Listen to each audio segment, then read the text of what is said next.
Oh, you logged in as St. Margaret's Barrie? Yeah. You logged in as St. Margaret's Barrie. Oh, okay. Here we are. We're live. All right. That's the problem. Yeah. So I'm gonna make.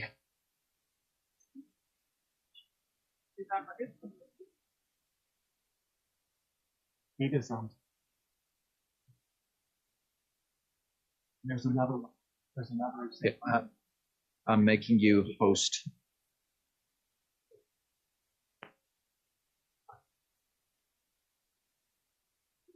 Is that okay?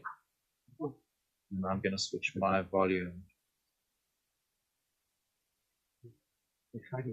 I'm gonna mute myself. Wow. Which microphone are you using? My microphone. Oh.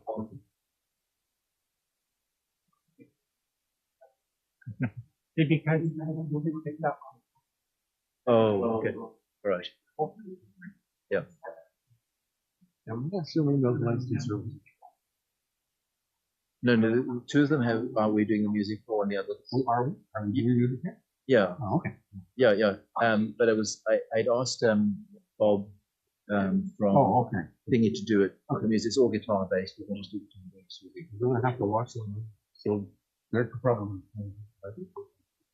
No, I did it without the mics. Oh, did you? Yeah. Oh. I just do it from the front here, just hello with.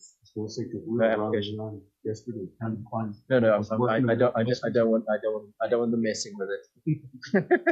You got it working. Let's keep it that way.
Maybe we won't be able to hear it.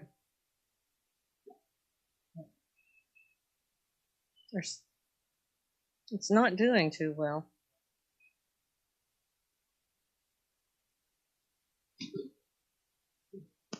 It's not coming to. I mean, I can't hear it. It's not satisfactory. It's not happening. The picture's there, but the audio it's less than. Yeah. Oh, God. Yeah.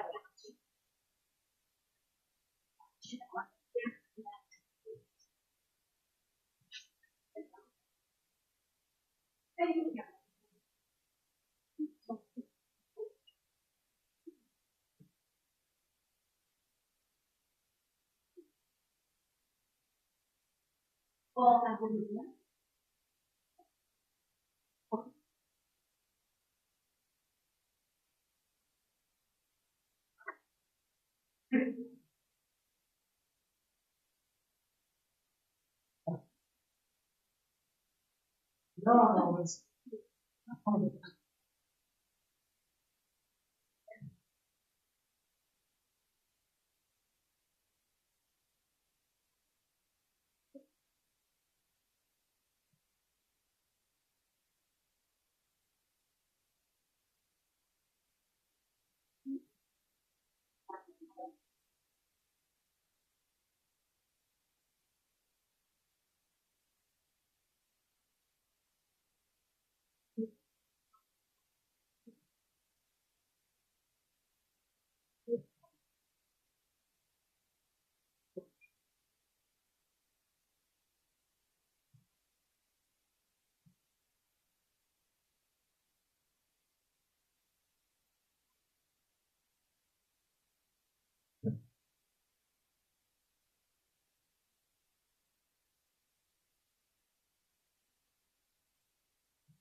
Sheet on the diocese.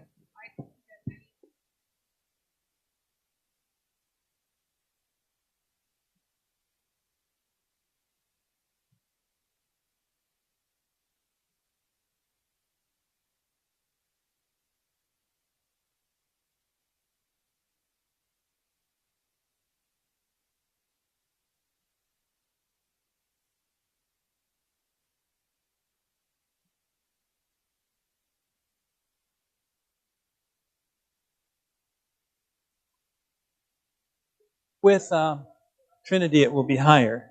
Now,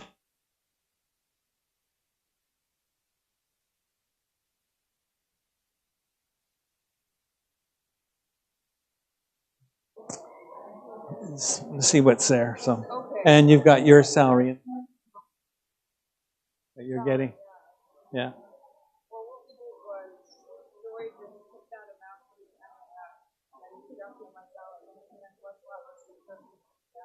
And it doesn't work that way. There's grants within grants. There's CI, CPP, and EI are separate. Yeah, but I wonder if I got the stuff with me.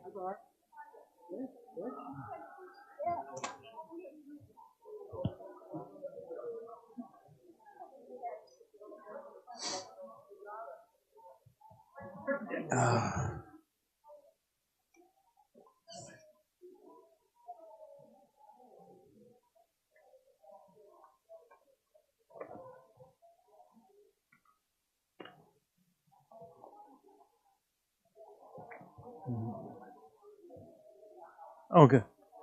Here's the stuff from the diocese. What things are here? And here is a simplified version that I broke down for her. The MAF grants for 2023. Outreach projects. Oh, that's all the. So can you send me these documents, or Yeah. I could?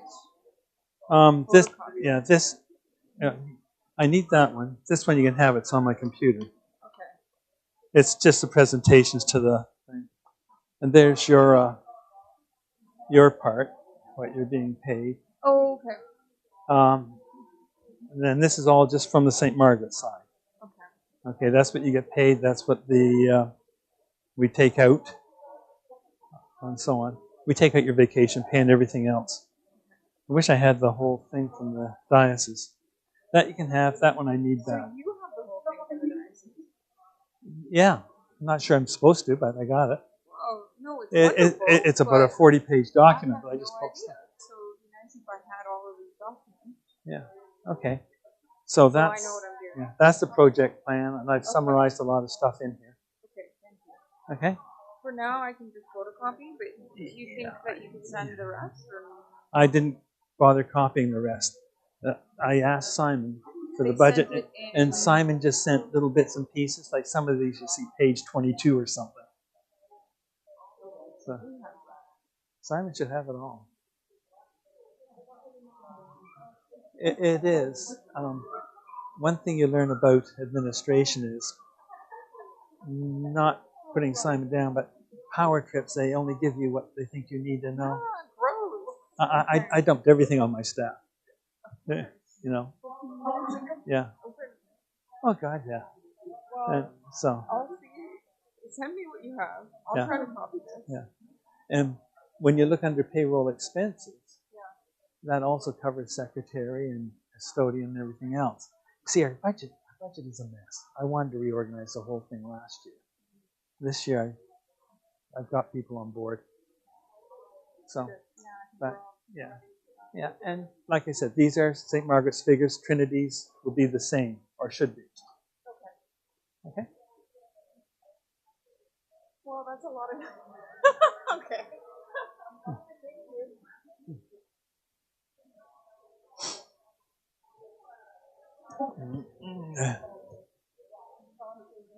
Oh, how you doing, Jim?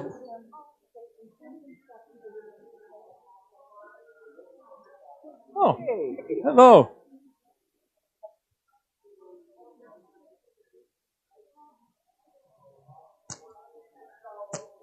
I put some of these at the back. I'm going to put into the budget for sponsorships. I talked about sponsorships. See if we can get Bill of basketball.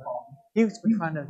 He actually said he was going to consider going to Vine, but it would be the water one. Do you want 300 liters of water all over the floor? And No.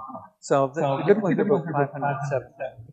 Oh, okay. And I think we'll have that made up. Yeah. So. Okay. No, I wouldn't say no. No.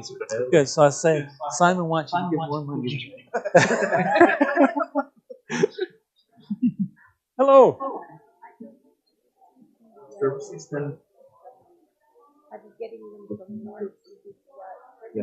Okay, now we're finishing the Trinity ones next week, I think. We're just so It's Norm still selling. now. Let's see if you get Norm stuff, and that's fine. On Sunday, we're going to do a joint service Oh, together. good. So I will get everybody together. So Norm has sorted it out at his end, and you're getting it at your Get end. as many of us together as possible, musicians wise. Yeah. We can talk about what we actually want to do for that.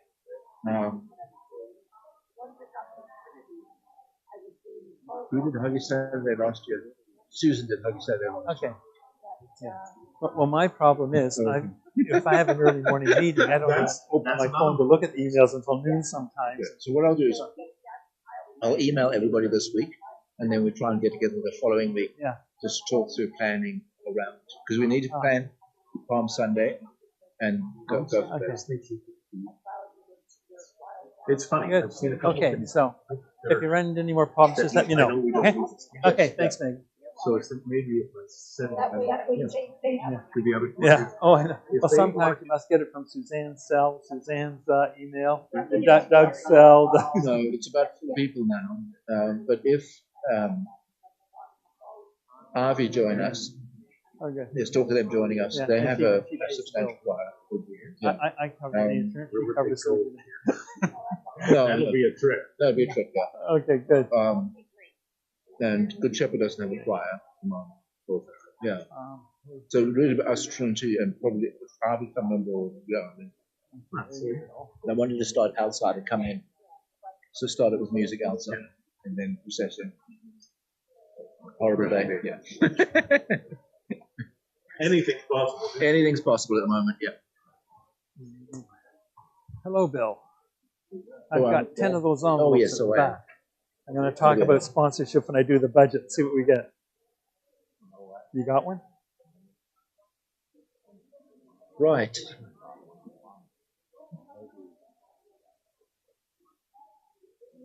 Okay. Well, I'm not by myself.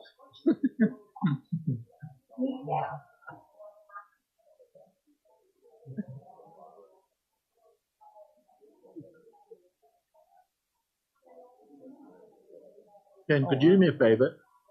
Could you tell Peter and Grant and Pauline that we started the meeting?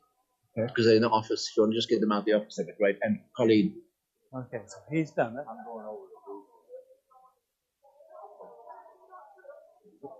This thing that we're sharing with, Yeah.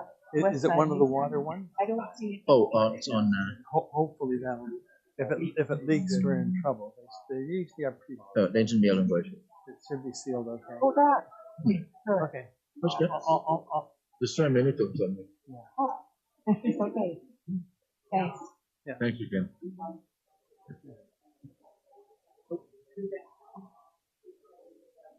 Yeah. Or have a poll and something. Yeah. Okay, I'll say, this is an example. This is an example, and we're going to, sponsor. Yeah. So do you have some decent ones for basketball too?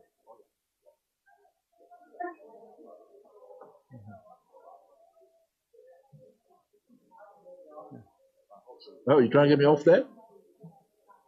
I can switch myself off. Here is usually a good place to start. You okay? Just in case somebody has a question for you. Yeah. Okay. I'll use it as a generic I'm making a lot of mess. example. I'm good at making a mess. Yeah. Yeah. So, okay. Yeah. David last week was telling me that he was at a seminar and they were talking about AI program, and this program is Chat AI. You know about No. It writes. It'll write you anything you want. And I just finished my sermon. On Tuesday, I typed in the box. I said, write me a short commentary on Mark 9:30 to 37. Oh, wow. Read this.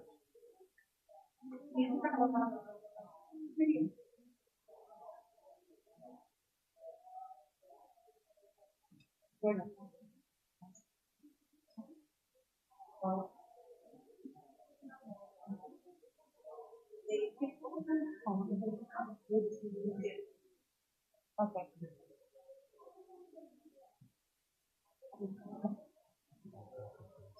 All right. Good to be with you this afternoon. Thank you very much for joining us for vestry. We're doing the full audiovisual experience. And I really want to thank David and Amy for all their hard work. So we've linked ourselves through Zoom onto the projector and the screens back there. So people who are joining us can participate, and you can see them at the same time on one of the screens. So, right.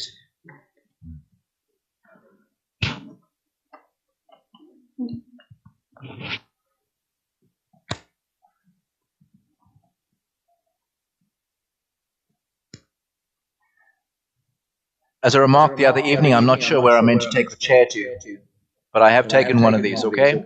So if you're missing one, you know I've taken the chair.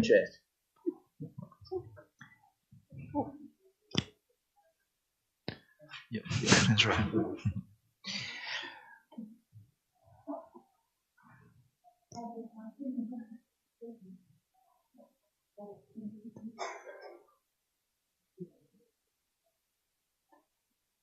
Everyone good? I mean, yep. Fun that in. All right.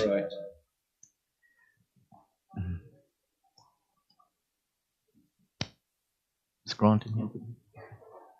I'm still missing two wardens. One more. Oh, sorry, you. Yeah. Okay, Peter. Okay. All right. We'll start. He'll join us, I'm sure. Just yeah. Let us pray. God of grace, we give you thanks for this opportunity for us to gather together. We pray as we do the business of the parish, we may have a sense of you working among us. Thank you for the very practical things that we need to resolve. They're so central to our life together as community.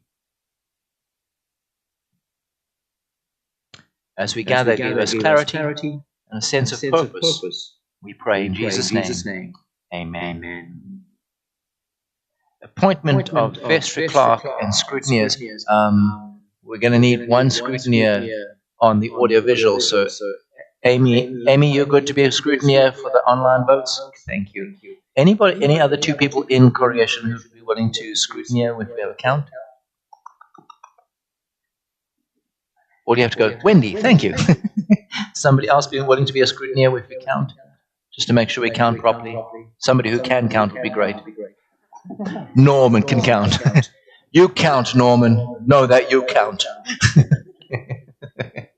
And clerk of vestries, it's easy enough to make. Thank you very much, Colleen. Right.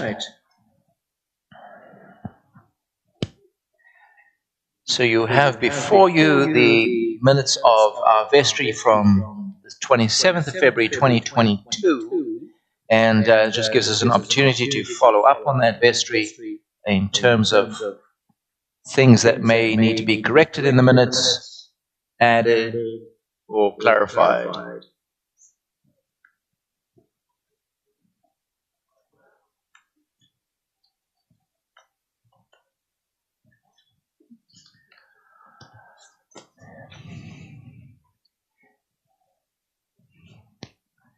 Anything that needs to be corrected in the minutes?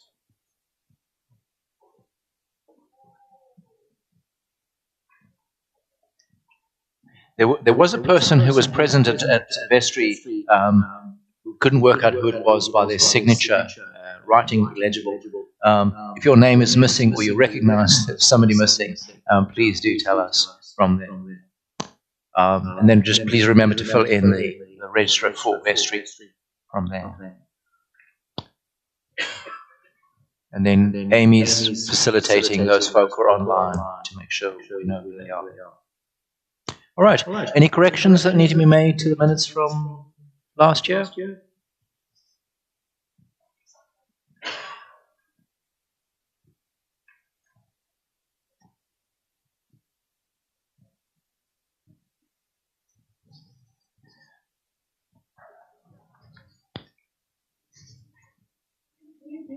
Yes, right? Oh, if somebody's looking a little hazy, please tell Lorraine. Thank you. You go find it. Yeah. All right. Can we accept these minutes as received? Show of hands for those who accept minutes as received. Okay, that's passed. We'll leave it at that. Thank you very, very much indeed. Motion by Maggie, seconded by Sharon. Right. You have before you a collection of vestry reports, and as is our custom, we assume that folk have read them, and we simply vote to accept them as given. Unless there are any questions out of them. Yes, Jane.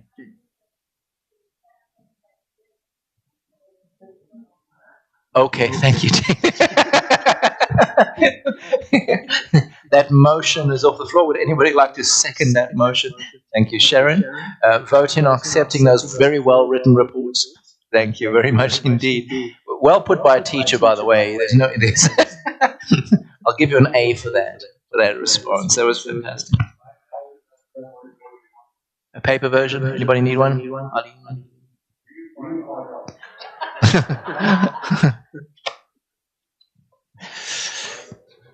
All right. And the moment you have all been waiting for is our financial report and budget. And over to you, Doug. No, I'll give you a microphone. Got a microphone. Oh, you got one on? Oh, okay.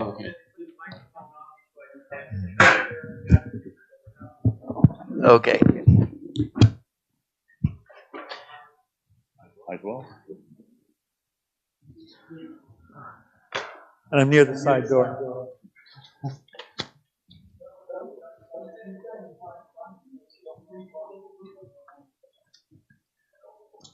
It's not that exciting, though.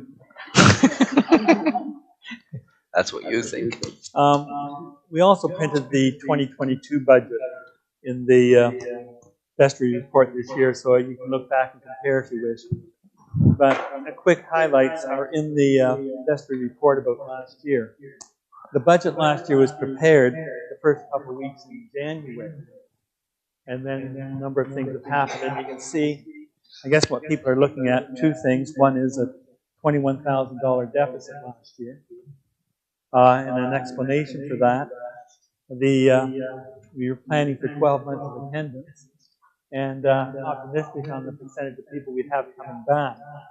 But if you've read over the highlights, people have been very generous in this parish in their givings. And that was not the problem or the fault of the $21,000 deficit. The church was closed by the diocese for 3 weeks in January, just as people are starting to gear up coming back after Christmas. And we also usually bring in a few people that came to the Christmas services and decide to give us a try in January, and then we were closed. Okay, can we bump up the volume?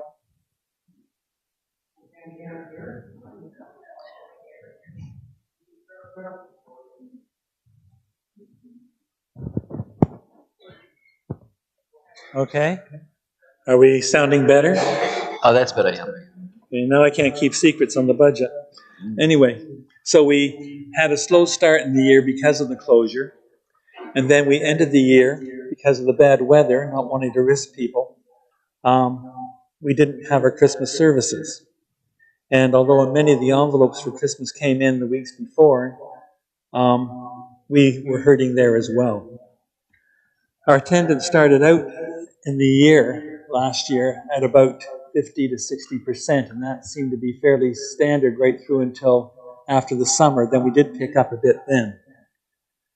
Where we really lost the money last year that we couldn't have control over was the Montessori school. They stopped using our portables and renting them for classrooms partway through the year because they were deemed partly unsuitable for having the group of kids they were having in there. And the long-term plan for Montessori was to move to the Sadlin building down at Hamner and Bayfield. So that was hurried up a bit. So we lost over $11,000 there. And you can see where we lost the income. Our special envelopes were down 15%, visitor envelopes were down 20%, open offering down 31%. And since we were still gearing up, we didn't have a lot of special events in the line of sponsorships, for example. We used to have the daycare. We'd have sign-up notices out. Well, daycare jumped on us, so not daycare, day camp jumped on us very quickly, and we didn't have a chance to get a lot of sponsors for that. Turkey dinner. We used to have a sign-up sheet for Christmas, and then you'd have people who were not able to make it would often donate a meal sort of thing or put some money in. So we missed out a lot on that, and that's why our special designate was down 61% last year.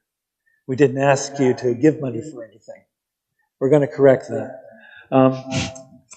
So overall, if you take the losses in those areas, along with Montessori, low attendance, missing the Christmas and so on, if we had those things going as were planned when the budget was put together, we'd probably be a couple $1,000s out, not 21,000. This year, any questions on last year's budget review I just talked about? Okay. This year, the budget was a rather dynamic thing. I thought I had it done with all the input and the help from the wardens by about the middle or end of January, and then you get the phone call. They've just fixed the furnace for $1,200. Whoops, we've got a conference and Synod will be in person this year, so we have to pump in another $700. Whoops, we've got a leak on the wall. Whoops. And so as we went through January into February, the budget kept changing.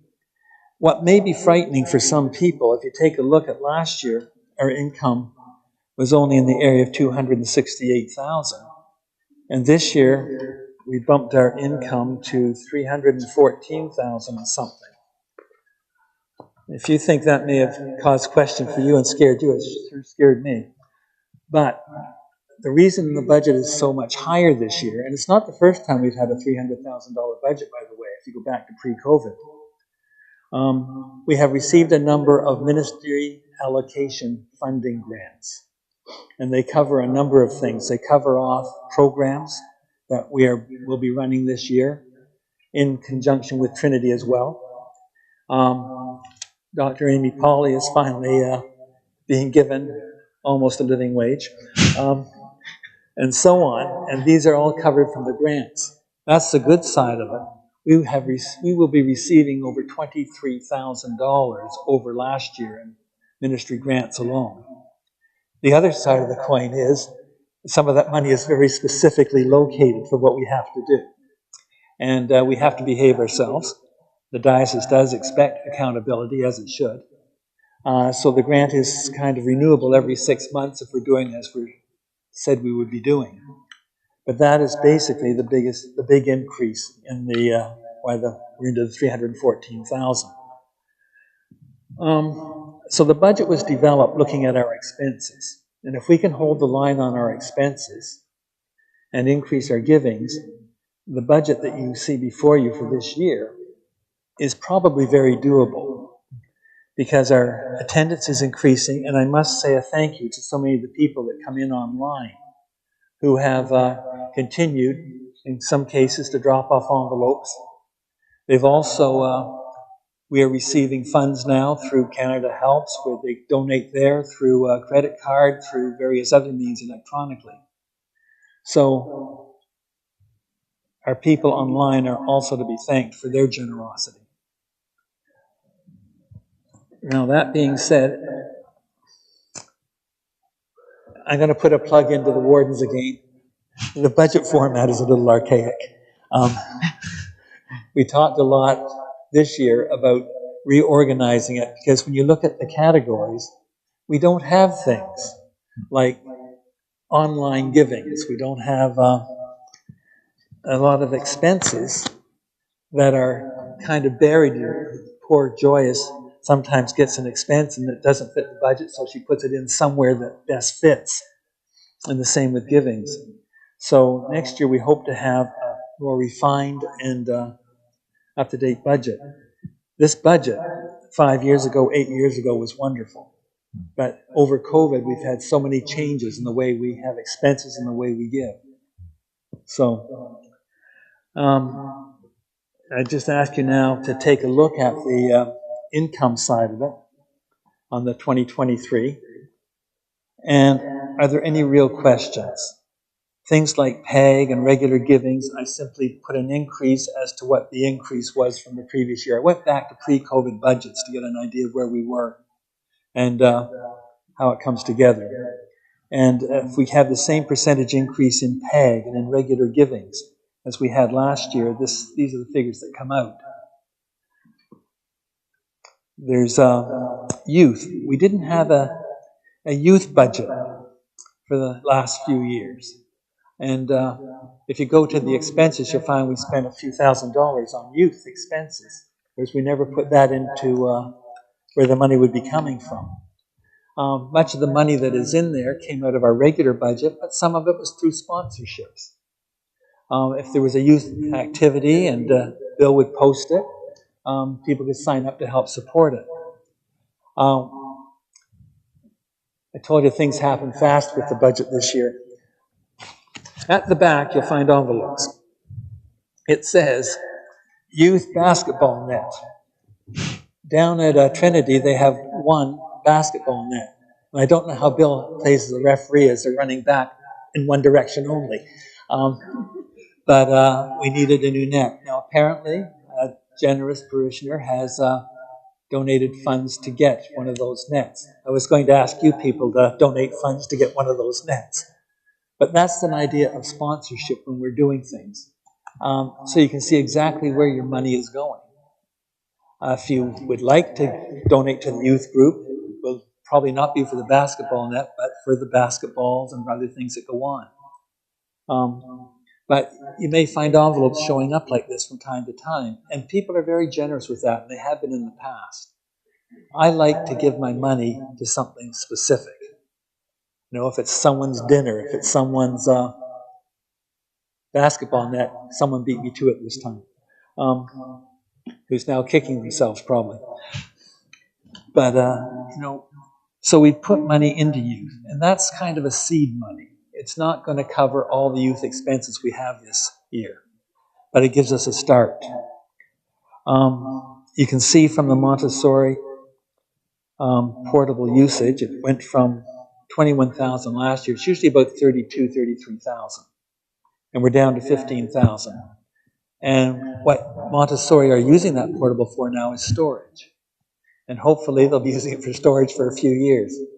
The good thing about that is we know Montessori is going to leave us at some point when we start the new build. So this kind of eases us away from expecting money from them. The only other major, if you go down to the bottom of other revenues, there's a thing called Church Capital Repair Recovery. This is to help with accounting. Last year we talked about setting part of the St. Giles money aside to maintain or improve or repair this building. The building's 23 years old. We never put money really into the heating and cooling system because it's been doing just fine, but it's older now. And $1,200 nearly back in January, and along with the fact it's still balance problems and there still could be further problems. If you've owned a house for 20 years, if you've owned a car for 5, you know that they only last so long. So now we're having roof problems, we're having some brickwork problems. And so if it's a major structural repair that's needed, we can take that out of the portion of the St. Giles building fund that we set aside and use that.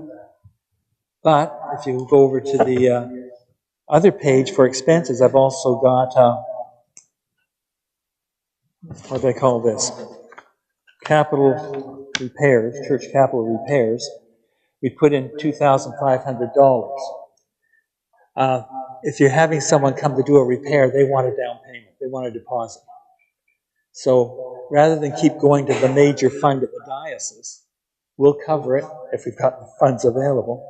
And then it might be $2,000 to have someone come and start the work. So we pay them out of the budget. When the repairs are done, which could be $5,000 or $6,000, we pay the contractor out of the major capital fund at the diocese, and then retrace or recover the $2,000 that we would have put out to have them start. That's what that means. The other things down there, phase 2 was our building. We used to pay architect funds out of the general budget. That will now be transferred to the building fund, money that's been set aside. So that line will disappear next year. The Jubilee grant, we've had a couple of grants from the diocese during COVID. This was for 2021. We didn't get the payment for it until 2022, or the credit for it until 2022. That's why that shows up there. That is now finished. That'll be off the books next year. CUES was the government support for keeping our secretary going, keeping other areas going. And that was for 2021, but again, it's government. You get paid sometime in 2022. So the money showed up there. That line will be gone next year. And then you can see the ministry allocation funding grants. We had $18,000 given to us last year to operate programs, and this year it's $41,000. That's for specific programs. It's for wage support, and it's also for an administrative situation as well, for administering the accounts. That is part of the grant. The other part of the grant is shared with Trinity Church. So that's why we're increased so much there.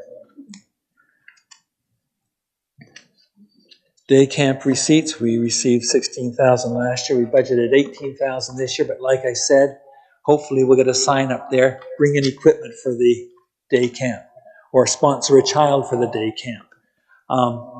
And that might grow.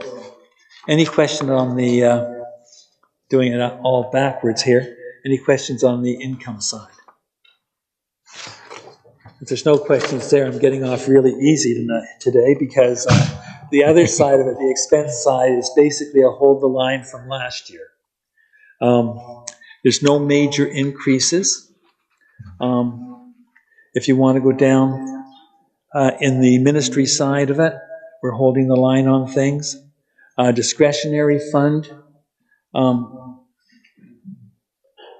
Very brief explanation. People come to us for help, for gas cards, food cards, money for rent, things like that.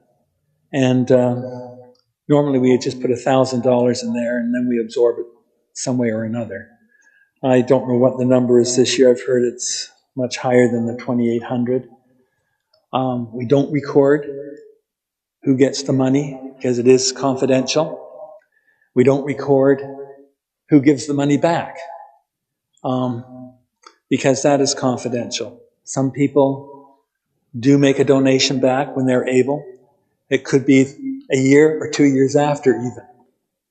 But that $2,000 is sort of a seed start, and we've done the St. Giles. Usually we give them the money from St. Giles kind of to supplement that fund. And again, thank you for your generosity. It was $6,000 a couple of years ago that we collected to help our own parishioners and people in our community that needed that help.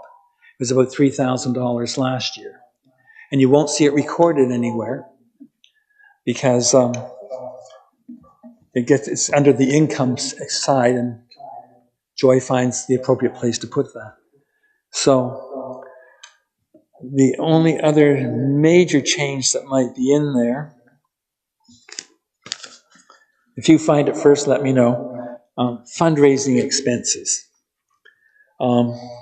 We spent $1,600 last year on preparing for fundraising activities, the bazaar, come on, Beth, help me out here.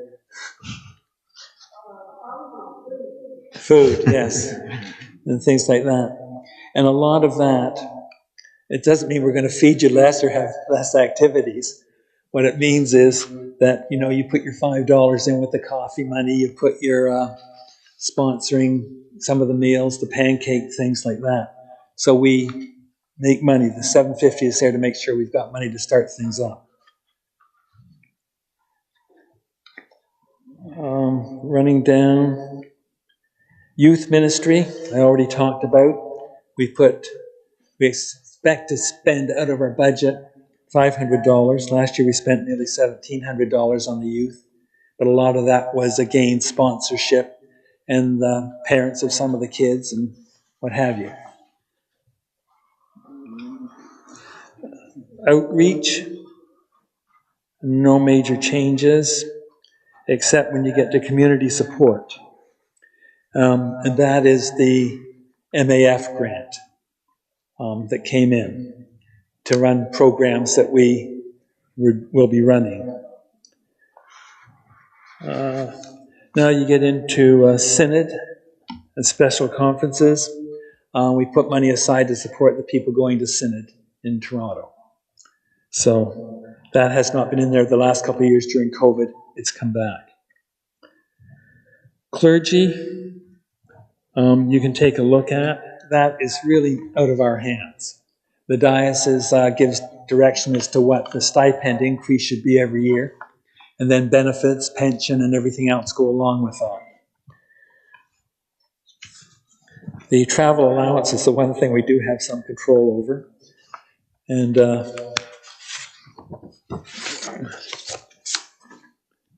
that is going to happen more and more this year than it has in the past, because now organizations are meeting in person. Priests are required to go to places rather than sit on a Zoom sort of thing.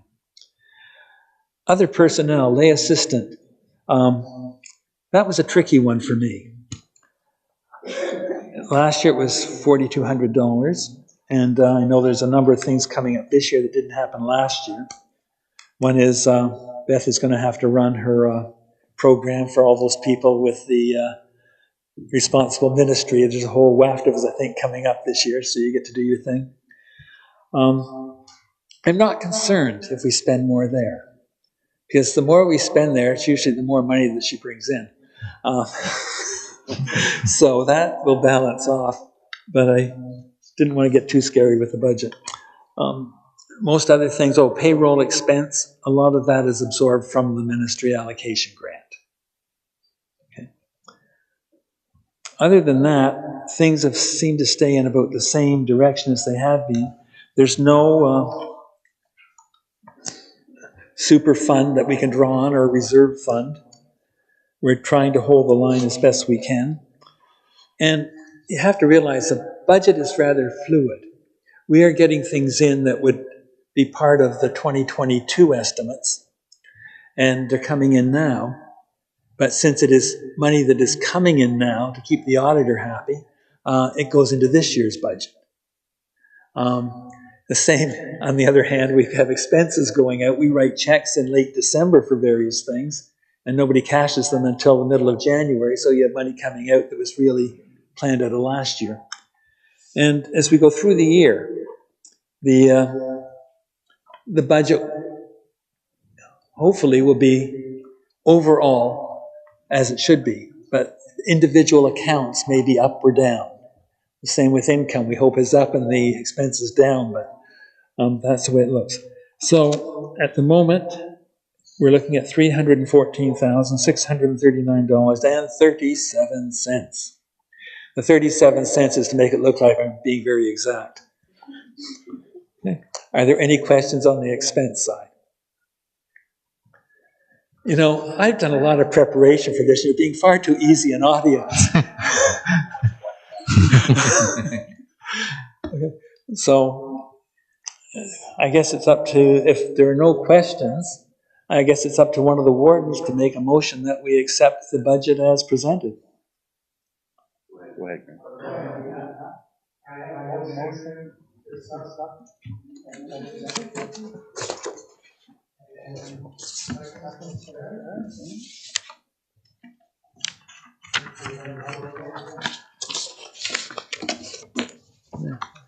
Okay, thank you. And that good scrutiny is majority there. Yeah, it is.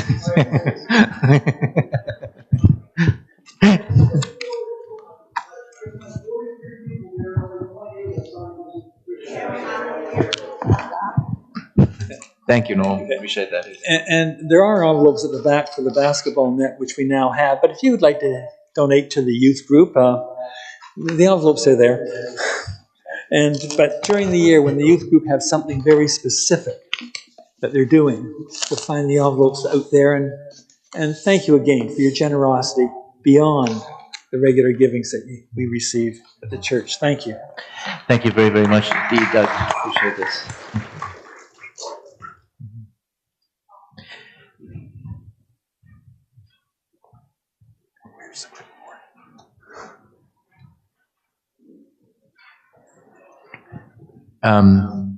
As happens repeatedly, just because the auditors can never get these things done in a month, which is more than understandable, we will have to have a special vestry to pass the audited statements, but we just need a motion from the floor to provisionally accept the unaudited statements as they are. Lorraine, second Pauline, thank you, and a vote on that. Right. And then what we'll do at the special vestry is we'll also need a motion on the auditors. We can only do that once they've actually done the audit. It's a bit redundant making them the auditors for next year when you haven't actually had the audit for this year. So from there. Okay. Thank you very much indeed from that end of things. We had a position vacant for the Deputy People's Warden. Bill Goodyear has needed to step down. Got more than enough on his plate, I know that. Running around like a flea in a fit. And so the corporation had a conversation about why do we need 6 wardens. And you may remember that we made provision for 6 wardens in order to keep the 2 wardens from St. Giles, retain them, and the 4 wardens we had at St. Margaret's. And so we ended up with 6 wardens, and we've kept that going. And it's been a model that has worked up until now. And one of the tricky bits is trying to find people who are willing to stand as wardens. And so the corporation put forward the idea of us going back to 4 wardens for the foreseeable future. considering none of us voted at vestry to have 6 wardens, I'm not sure it needs to be passed through vestry. But could I get a sense whether we think that is a good idea or not? You can just put your hand up if we go back to 4 wardens from here. Just get a sense of whether... Okay, so the majority of us think that's a great idea. Okay, that's helpful. So... Can you explain to me exactly what the change from 4 to 6? Oh, yeah. So we allowed 2 wardens canonically, so we can get by on 2 wardens canonically. So one warden is the rector's warden, and the other warden is the people's warden elected by you. And then we can make provision to have more than 2 wardens if we want to. So historically, St. Margaret's has chosen to have 2 wardens and 2 deputy wardens. And for each warden, either the rector or the people elect, the other one has to equalize that out in some way or other. So there's equal representation of rector's wardens to people's wardens. And so when we amalgamated with St. Giles, we wanted to ensure that was really adequate representation of the folk from St. Giles on the community at St. Margaret's. And that was the motivation to extending it to 2 wardens and 4 deputy wardens.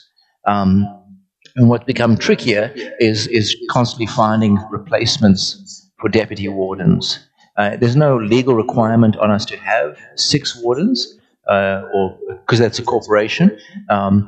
And so we could technically get by with 4 of us, 4 wardens and myself as corporation for now.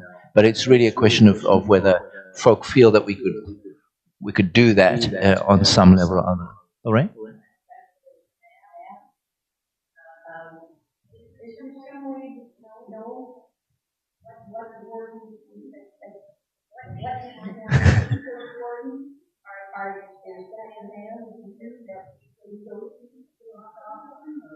No. Yeah, you can go to anybody. So the primary duties are really the running of the parish between vestries. So let's say, we come up with a budget and we say to ourselves, this is the budget and this is how much money we're going to spend. The responsibility of the corporation is to allocate that money accordingly and to manage it. Just an example.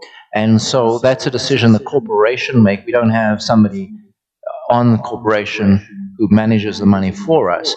The corporation can delegate that responsibility, so we delegate that responsibility to the treasurer. And we could employ a bookkeeper if we wanted to in addition, or whatever we want to do, depending on the budget that we have before us. So it really is about the daily management of the church between vestries. So the same might be true with the building. So, repairs need to be done in the building. We have a budget for that. And we've got a corporation has to prioritize which bits get covered. There's a certain point where we no longer have the authority to do that without a vestry meeting. So, for example, we don't have the authority to add on to this building without a vestry meeting. The corporation doesn't. So we would have to have a special vestry to make that decision. And that's primarily a financial decision that would drive that conversation as best it could.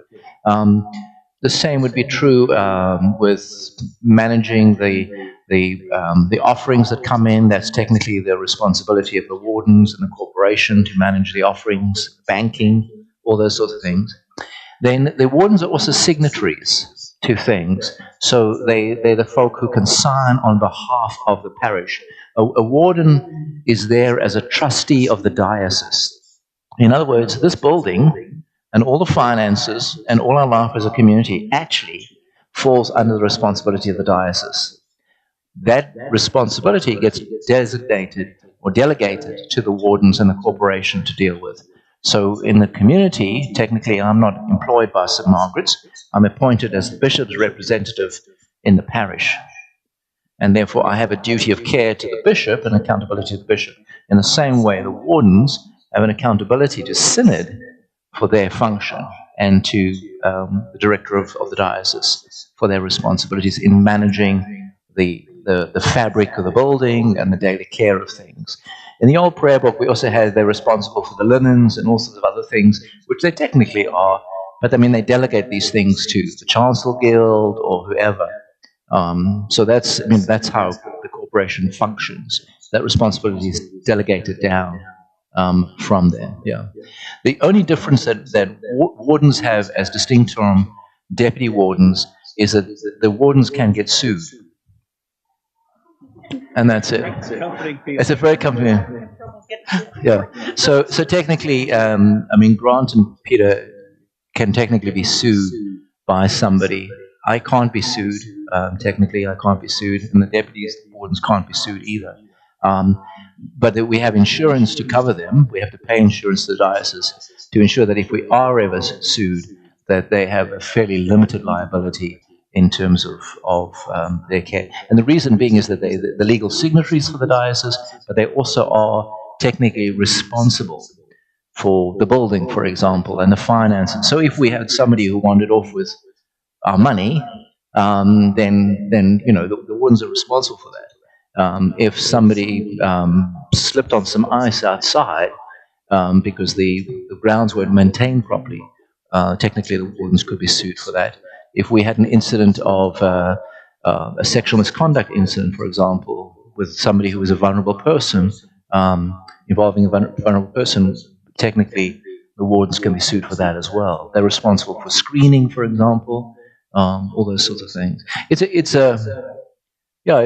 quite a responsibility to take on. I never ask somebody to become a warden without thinking about it very carefully. To be honest, you want people who are willing to take that on. And we've had folk who've said to me, I am not willing to take that responsibility on at all. Yeah, it's a fairly significant responsibility to take on behalf of a community of people, because you have to trust us, they have to trust us not to do anything that would be damaging or increase their liability.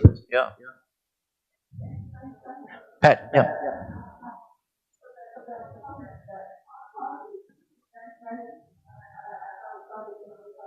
No, it's okay. Yeah. Yeah. Myself. Yeah. No. The treasurer can be invited to the corporation in order to assist us to make financial decisions, but isn't automatically a member of corporation. Yeah. So that's how corporation works. Yeah. It's a little so the diocese, for example, we have synod. So synod is where every parish is represented at synod. So we elect, in our case, 2 members to synod, and then anybody who's a cleric automatically goes to synod as well. So we're represented at synod by 4 of us, technically. And then synod has synodic council or diocesan council. And so synod only meets twice a year and makes big financial decisions and makes decisions about the canons of the church, the legal framework that the church operates in. But diocesan council, or synod council, runs the diocese between synods.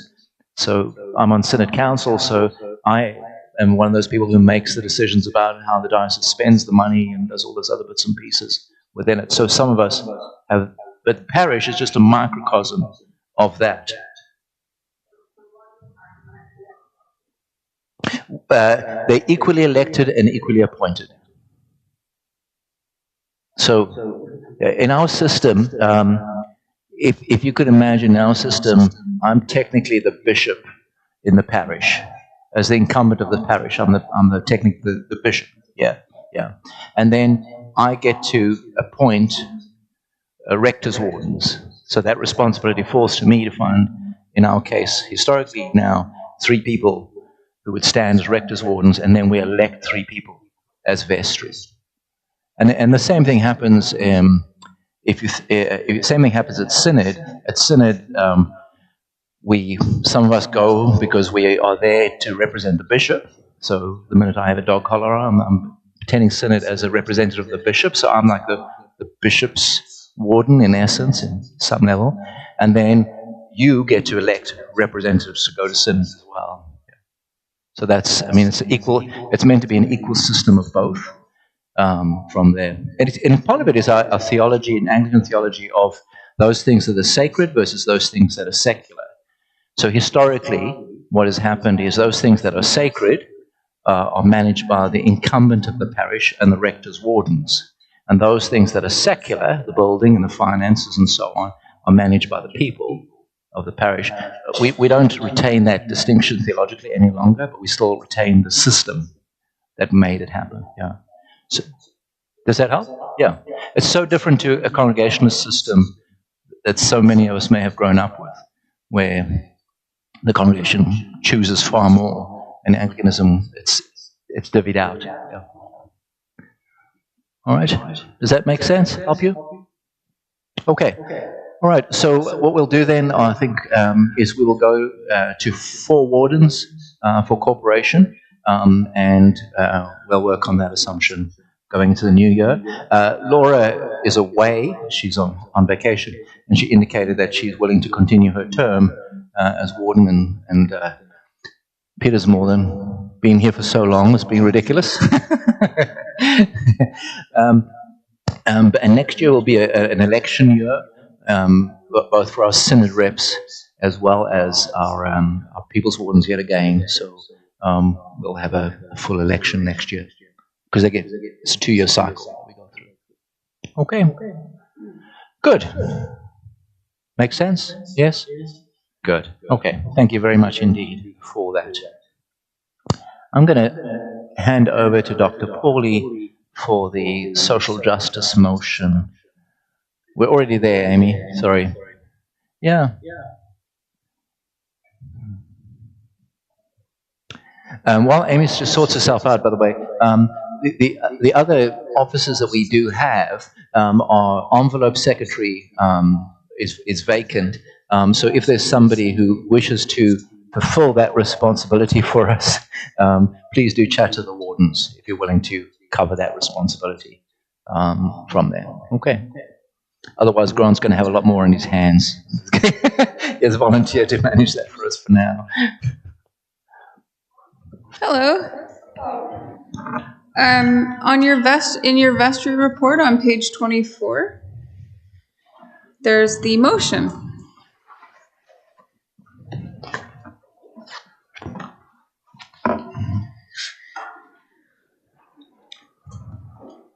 It says, "We, the parish of St. Margaret of Scotland Barrie, call on the province of Ontario to double social assistance rates for both Ontario Works and the Ontario Disability Support Program, and thereafter to index these rates to inflation, so as to provide a safety net that enables people to meet their most basic needs."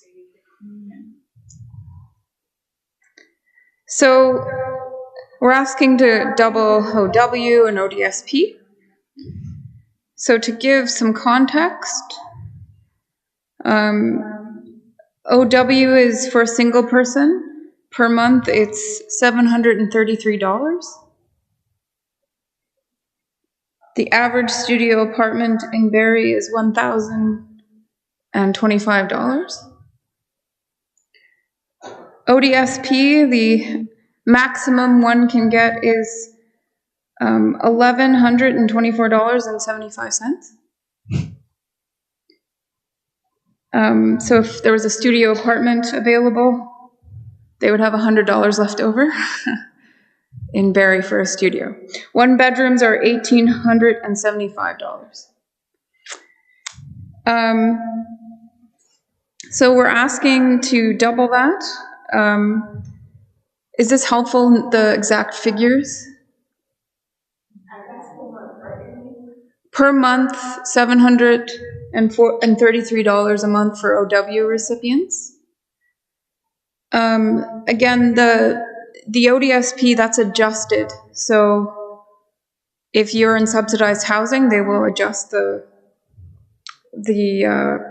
portion. That's what that usually means, is an adjustment. Or if you make more money, they'll take money off. that payment. Yeah, so if you double the OW, it still wouldn't be enough. So it would be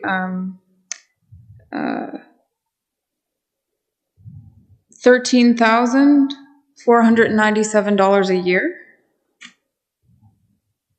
The poverty line for a single person is $19,930 in Ontario.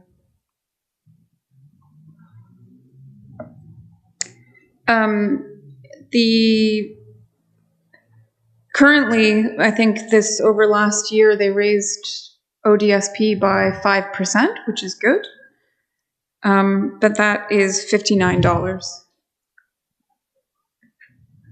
So the reason why we bring these things up is so that we can raise our voice for these justice issues and to raise awareness about these issues. Any questions?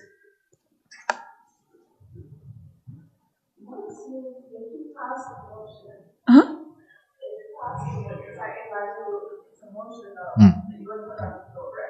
Yeah.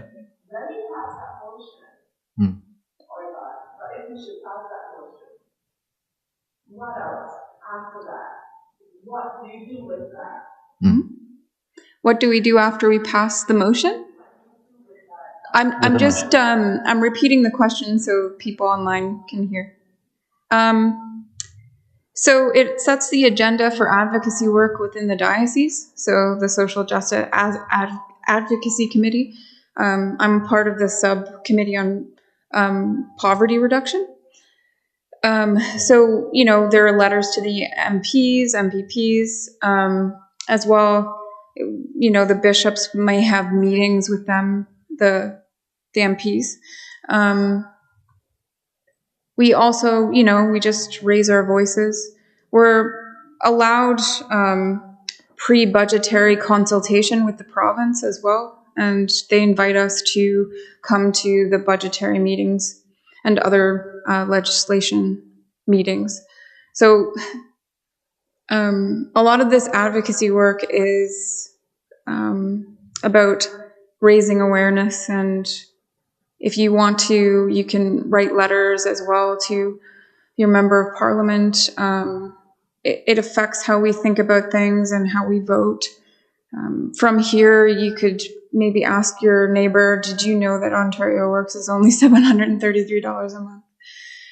That's the kind of awareness we'd like to raise. Although we can't change what the province does automatically, we can certainly try to change things as a collective. So as I understand it, by accepting this motion, we add weight to the diocese presentations to government officials, because they now have the support of X number of people that believe this is the right thing to do, and the church Anglican Father says that, right? Yeah. It adds weight, as Doug was saying, to these viewpoints, and if there's enough of us, then perhaps elected officials or the people running will take this issue seriously. I guess just to put that on a more personal level, last night you guys know my son Jefferson, and he's got a disability, a permanent disability. And last night he sent a letter to me to edit for him, and I was actually writing to the minister on that very same question, that very same topic, that there is simply not enough money. Either you feed yourself or you pay a rent. You can't go, and you can't in your little activity. Correct. So just as some context to what they do. Yeah. Thank you, Pat.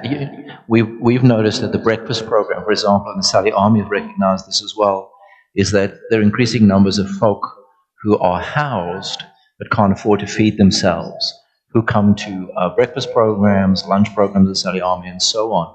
And that's also true with a number of folk who access our food pantries.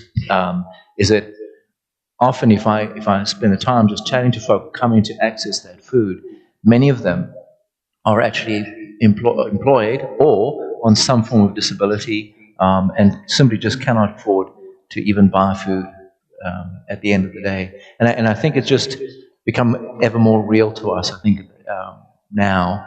I mean, I think it was always an issue, to be honest, but I think it's just far more real to us now, because the gap between the super rich and the average folk in Canada has just grown exponentially. But the reality is that fewer and fewer of us can actually afford the basic necessities of life now. Yeah.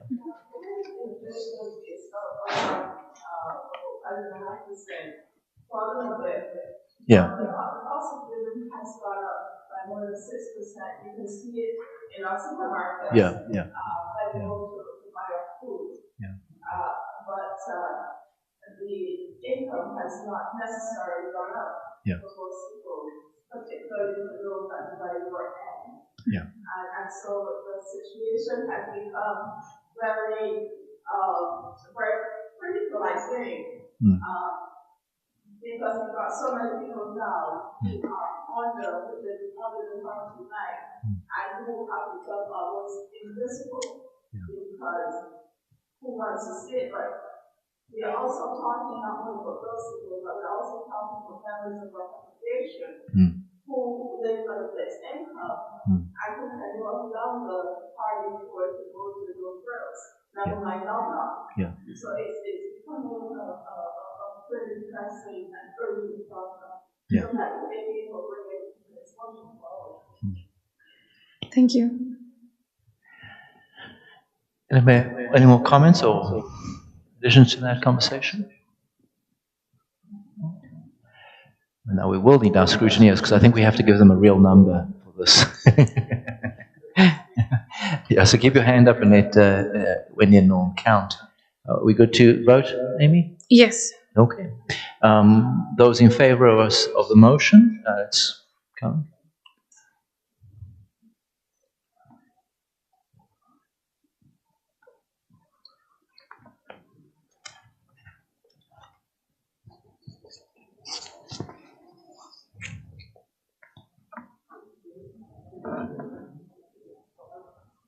So how many is that?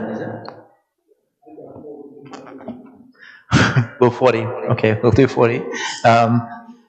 Those against the motion? Against the motion. Do you think it should be triple? And then anybody abstaining, just so we can vote those who abstain? Oh, okay, carried. Oh, online? That's a good point. Let me go online, and if you want to, those of you online, if you just want to show me your hand, you can do the little reaction screen. Oh, thanks, Lakita. Much appreciated. Garn is here too. Thank you very much, Elle. That's okay. 2 more to add to the list. Thank you. Oh, that's 3 more because Garn's there as well. Thank you. One of the joys of doing online voting is you've got to count the number of people in the house. Al, is that 2 of you or 1 of you? You want a thumb up for 2 of you or just 1 of you? Not sure if Cheryl's there. We'll take it as 3 extras onto that. Thanks, Al. Right. It's hard to believe we actually have synod meetings online like this with hundreds of people. I just could not imagine being the poor person who's managing it when you've got 400 people all online voting and doing their thing. Just to be a nightmare. Thank you very much, Wendy. Thanks, Norm. Much appreciated. And thank you for your vote. That is appreciated indeed.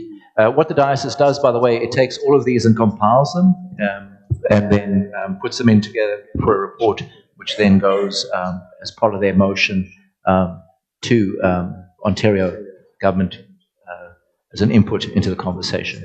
So it is really helpful from that end of things. Building update. Grant, over to you, sir. Thank you.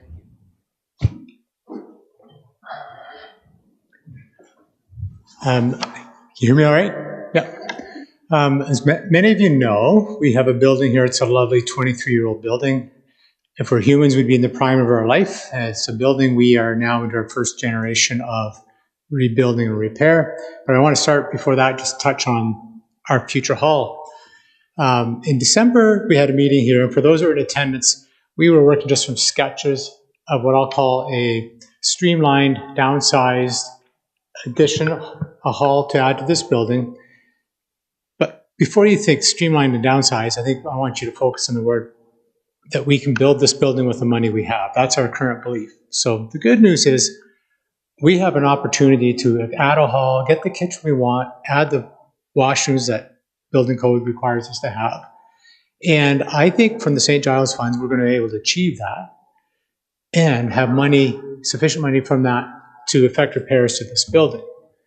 And we've had a talk with the diocese, and they support the idea of using the St. Giles funds for substantive repairs to this building. So if it's something that's just wear and tear, like a furnace bill and whatnot, regular maintenance, no, we are all on the hook for that. That's part of operating an existing building. But the back wall here, with that beautiful window in it, it leaks. And if you were here one day, a couple days here in February, we ripped mops and pails and wet backs, and we were busy dealing with wet carpets. And we had a company in to check the roof for us, and they were convinced the roof isn't leaking, but that the wall is leaking. So we have work ahead of us, and I kind of enjoy that kind of work. So I'm probably going to put myself up there and ask for any volunteers that want to help and sort of get things started. But my goal, or our goal for 2023 as a parish, is we have to deal with our leaks.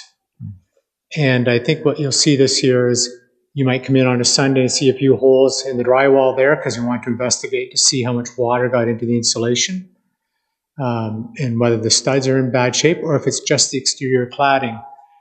On top of that, the roof, as alluded to earlier in Doug's discussion, the roof is 23 years old. When we had a building condition report done, they said those flat roofs usually last 20 to 25 years, so we're on schedule to effect repairs to that. Our furnace, we already know we've had a few bills and issues this winter. Again, the study said furnaces last 20 to 30 years. We do know that the refrigerant that's used in these air conditioners is no longer available. It's not the latest ecologically or environmentally friendly, so we need to align ourselves with a plan to basically repair the furnaces which sit on the roof, which is in front of the wall, which is under the bricks above that are also popping with the frost. So not to be all doom and gloom, the good news is by amalgamating as two parishes, we have a little bit of an nest egg not to waste, but we have an opportunity to use it to effect repairs to this building and achieve our future goals. And my hope, and sincerest hope of the board, is we're going to do it with the funds we have. And then that's not to say that we won't be coming to the parish to ask for money, because any new addition will require chairs, tables. There'll be opportunities for people to designate or donate things.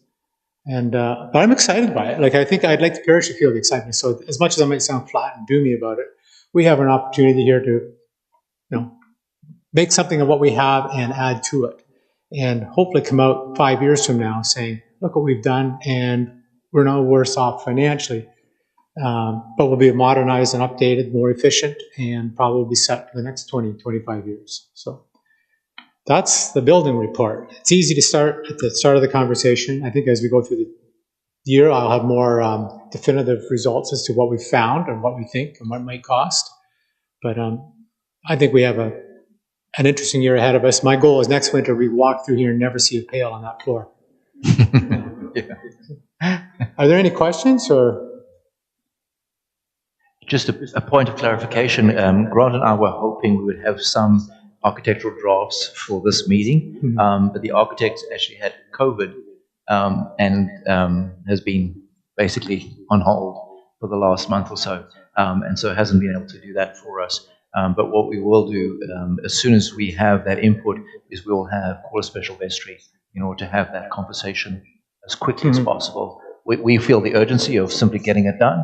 And the architect realizes that. He knows that, yes.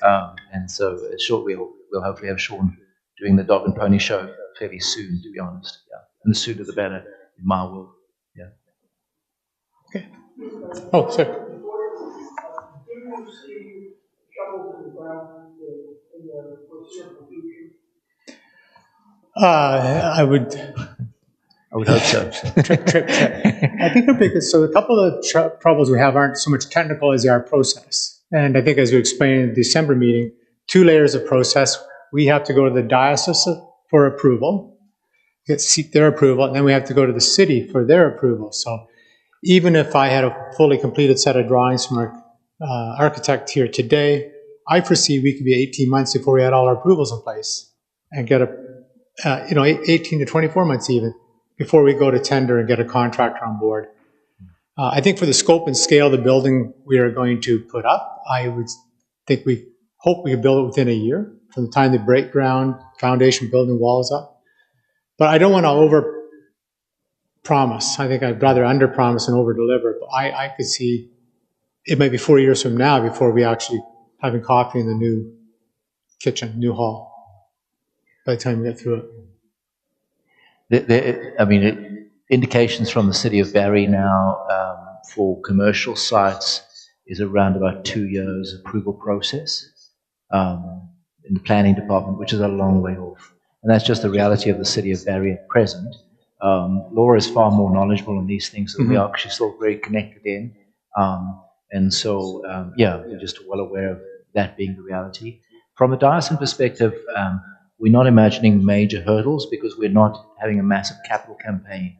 Usually that's the holdup from there. But again, Laura serves on the property committee for the diocese. And they're about 10 years behind on building processes at the moment. They're trying to catch up on themselves, but they have quite a way to go. But we're hoping that once we've got something that's really tangible and doable, that we'll get ahead with it pretty quickly. Grant and I had a meeting with Rob Saffery just to talk through what that would look like. And basically, from his perspective, he's the director of the Synod office, is green lights all the way, let's keep going scenario. But they want to see something substantial from us in terms of a design element to go forward with. From there. I just want to acknowledge Laura is great to have in this parish team, for all reasons we all know, but she also knows people at the city. She understands the process in her past work there in the clerk's office, and she sits on the diocese property committee. She's sort of got an ear to the ground. She's our foot in the door in that organization. Pauline? Oh yes, that's part of this too. I think it is. Yeah. So the interesting thing about the way the building was built, I don't want to delay the vestry, we want to go home, but it's a steel frame underneath all of this with wood studs between the steel framework. And then where we have brick columns and steel and wood frames intersecting, it depends on caulking to keep it all watertight. And in these corners we have leaks, as you know. That back room, that wall is also leaking. It's just a case, so talking to one person, the cladding system we have in this building is architecturally attractive. It is known to cause issues in this climate, and I think that's what's happened. Water has got behind the styrofoam boards that the stucco is bonded to. And wherever you have that interface, water can get in. So I was, just because of the nature of this topic, I've been doing lots of reading, and it suggested for this type of cladding system, we should be inspecting our caulking every 2 years and probably redoing it every 10. So I think here we are at over 20 years of age. We're a little overdoing some maintenance. And just on that note, when we restore that wall, we might not see the exact same finish on that end. It's an opportunity to tie in with the future. But there are better ways of building walls that drain if water gets behind. So you may see a wall with a type of siding, like a cement board siding or aluminum cladding. But there are ways to improve it and hopefully get a lot more time out of it too.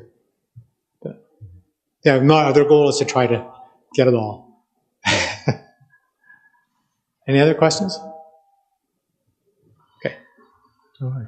So we will have a special vestry meeting as soon as possible once we have some drawings, and we'll go ahead with that. And then just to give you a little bit of an update, but we're still in conversation with the city, is you may remember that we had a conversation about new foundations and where the Montessori school is exploring the possibility of some form of affordable housing within that. The the city report at present indicates that probably would lend itself quite easily to some sort of institutional use at the end of the day. And so we have a series of meetings coming up with the city to have further conversations on what that looks like. But we will make that report available to you, to the congregation, and then we'll include that into the next meeting we have, the special vestry meeting we have about the property, so that we're all on the same page as to where that goes. Yeah. Yes. Housing as institutional use. Part of the issue is that the amount of parking that would be required if that was housing would exceed the pocket of land that's there, and so we would have to talk about what that may look like. But one of the concepts they had was if you had some form of institutional care, like a care home or something of that nature, then you'd have less of a parking load on the site, but also they could tuck the parking underneath it without having to go underground. So anyway, they've come up with some concepts that we're gonna have a conversation with them about to see where that takes us next from there. And one option was for us to simply say, let's just sever it and sell it and let somebody else worry about it.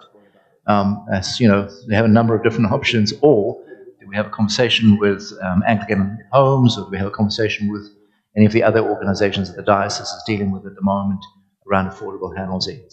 But the diocese has a massive backlog of applications at the moment for affordable housing projects because of a vestry motion to look at all of our property and to find out which of them is most suitable for affordable housing developments. Yeah.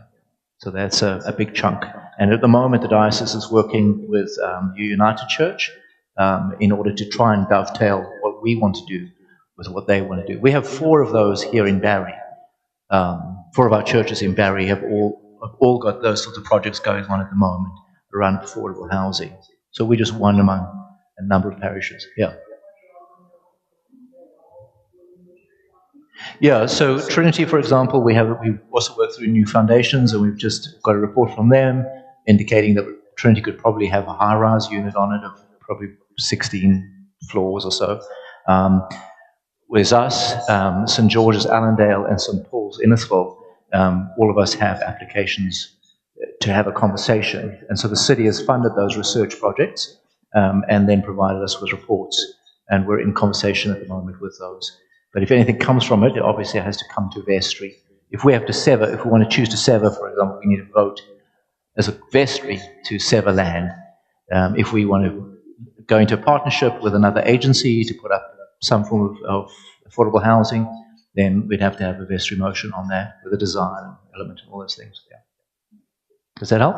Yep. Okay. The diocese is steaming ahead on this end of things, on affordable housing. So we have some key projects already underway, the 2 of them at the moment that are in process at present. Yeah. All right. The timeline from the city's perspective is next week. There's a meeting next week that some of us will go to, and that'll just give us an update on where the city is and what funding avenues available to us on a federal level for funding access.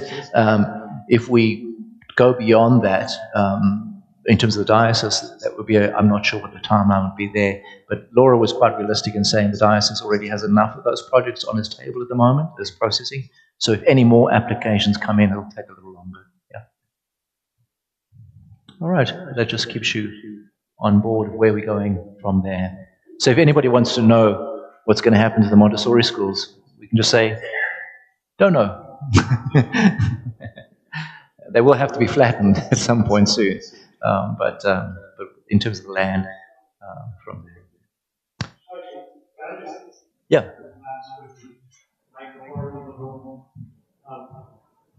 When Simon mentioned the Montessori school there, I just wanted to bring you up to date. So, as you know, they stopped using it as a classroom. We did negotiate a new agreement with them this year. They're using it as storage. And they did ask us to add a clause to say they could come back and ask us to reuse it as a school again in the future. So they're putting their foot in the door for seeing they may come back and do something more with the property. So Montessori is still part of our relationship. They are still part of our income, albeit not as much as they were. And depending on what happens, there may be a relationship with them in the future. Though if there is, I don't think it'll be with those portables. I've been underneath them. I've been in them. They were old portables when they came here. And I think the original site plan agreement for this building envisioned they'd be gone within 3 to 5 years after this building opened. We have brought a lot of income out of those old buildings. In 20 years, they've served us well. They've served Montessori well. But it's kind of like a building that was a portable building. It's beyond its lifespan. So we can't bank on those being there forever for our use. And that's why this study by the city was an opportunity for us to say, what can we do with that parcel? And whether it's us, I don't know if we have the human or financial capital to do it ourselves, or another organization takes it on. But as a community, maybe we have an opportunity to make some land available to future housing. So I just wanted to keep up to date on the Montessori side.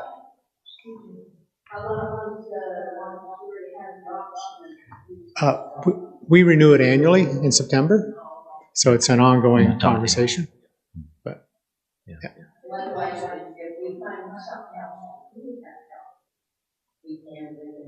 Yes, the lease has.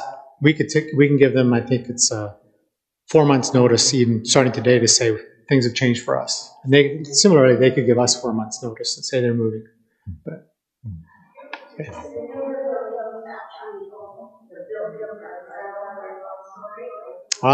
You've been here a while. You know some things. Yeah. So right, the cluster of 3 portables, we own those. The one that stands by itself, they brought that in, and that belongs to them. And at such point as our agreement dissolves, if they move on, they are responsible for removing the standalone portable, and the rest will be ours to clean up. Yeah. Okay. Yeah, the diocese doesn't allow us to enter into long-term lease agreements with anybody, to be honest. So normally it's an annual renewable lease that the diocese allow us to enter into. Longer term would really be if there was a massive, big financial element to it. Like, for example, if they were putting up a new building and they were financing it, then we could probably enter into a longer term agreement. But by and large, the diocese doesn't want us to tie ourselves in to a point where we would be stuck negotiating our way out. So yeah. So they have to get by every August. We renegotiate our way through the Montessori school. Yeah, which is wise, very wise indeed. But that's true of any of our users as well. For our building, yeah. Right. Any other business other than lunch? Would somebody like to put forward a motion to adjourn? You're the enthusiasm. Wow, I've never been so overwhelmed by possibilities. Well, Jim second, Lorraine motion, Jim second. Thank you, Jim. But thank you for the crowd at the front as well for so enthusiastically throwing your hands up from there. Motion accepted, everybody? Yes.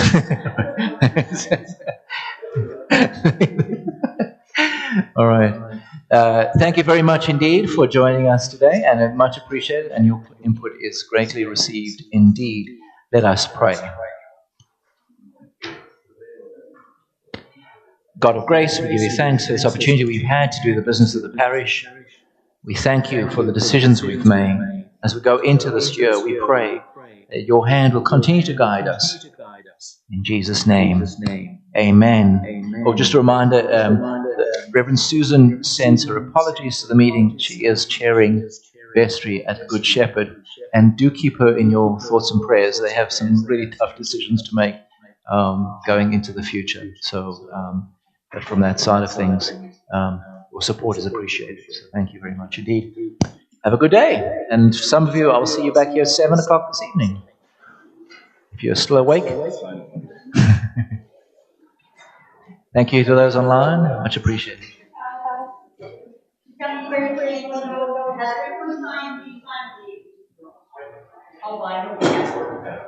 Oh, yeah. No, I haven't, yeah.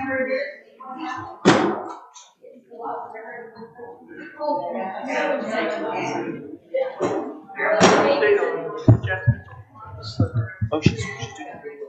Yeah.